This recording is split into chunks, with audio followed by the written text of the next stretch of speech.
Let's talk again about inverse trig functions. What we have here is I have two functions. I can see on the left here, f of theta is sine theta. And then I have the inverse function on the right, f of x equals the inverse sine of x. So let's go back to the kind of the starting point where we start with trigonometry. Let's go back to our right triangles. Let's say we have a 3, 4, 5 right triangle, just to make our numbers easy. And let's give this angle the note that it is theta. If I wanted to evaluate the sine of theta, I use that, our SOHCAHTOA. We would use the opposite divided by the hypotenuse, so that the sine of theta is 3/5. 3/5 is just a regular old number. It's a ratio. We'll notice that sine always exists between -1 and +1. But the input here, the input to the function, the sine function, is a angle, and the output is a ratio.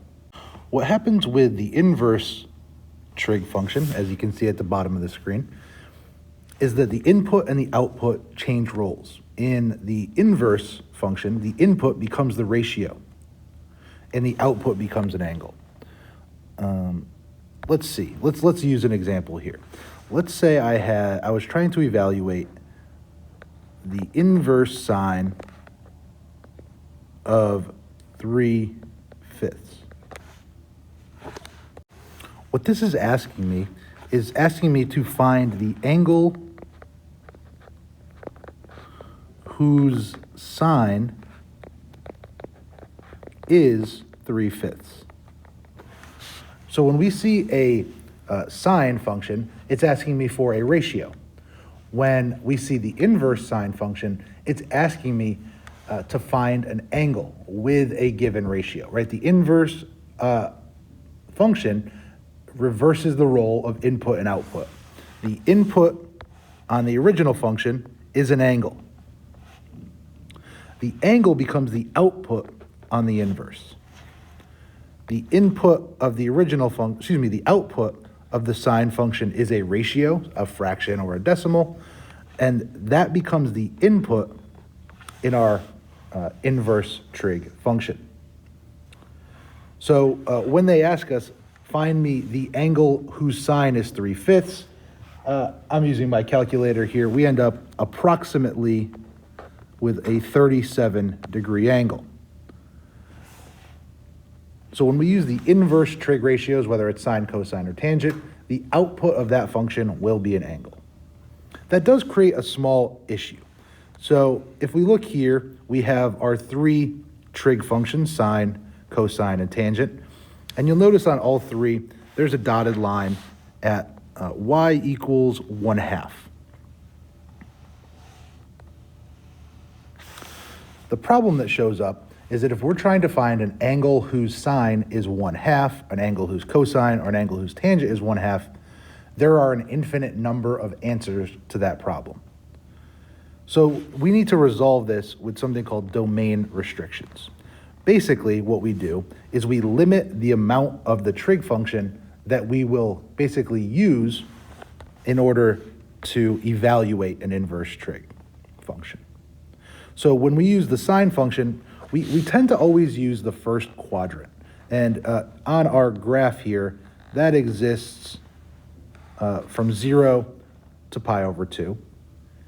And then we need another quadrant that will get us the other parts of the function that we haven't seen already in that first quadrant.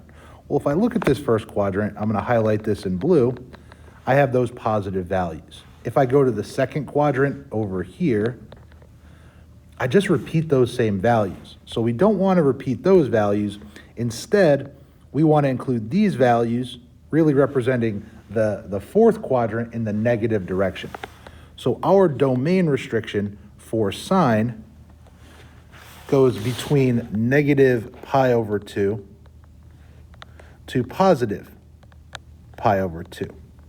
That means that whenever we answer a problem with the inverse sine function, we need to include only angles on that interval between negative pi over 2 to pi over 2. Say we got an answer of 7 pi over 4. That does fit in the fourth quadrant, but it is positive. So we'd have to find a coterminal angle like negative pi over 4. The same idea applies here to cosine. We always tend to include the first quadrant, so we can see here, we are going to include that as part of our domain restriction. If we went over to the left, like we did with the sine function, again, we have some repeated values. So instead of using the same domain, that same restricted interval that we use for sine, for cosine, we just continue on to the second quadrant in the positive direction. So our restricted domain for cosine ends up going from 0 up to pi. That gets us all the possible values that cosine could be, right? From -1 over here to +1 at 0 without repeating any values. So our restricted domain for cosine is 0 to pi. And then for tangent, we have to restrict the domain. We can see that tangent looks a little bit different. There's actually what we call vertical asymptotes at pi over 2, excuse me, negative pi over 2 and pi over 2. But again, we use that first quadrant right here, right from 0 to pi over 2, and then another quadrant nearby that gets us the other tangent values that we want to include. So for tangent, our restrictions go from negative pi over 2 to positive pi over 2. Note on this one, the endpoints are not included because those endpoints are on vertical asymptotes.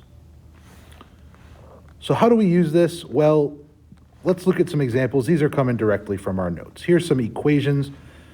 We're going to try to solve a few of these on our own. I'll walk us through the first two and then let you all try the next four to see if we're doing better with these ideas. So what number 1 is asking me here, it says sine theta equals 1/2. So what we're going to use is we're going to say, well, we're going to use the inverse sine function. And we're going to say we're trying to find an angle whose sine is 1/2.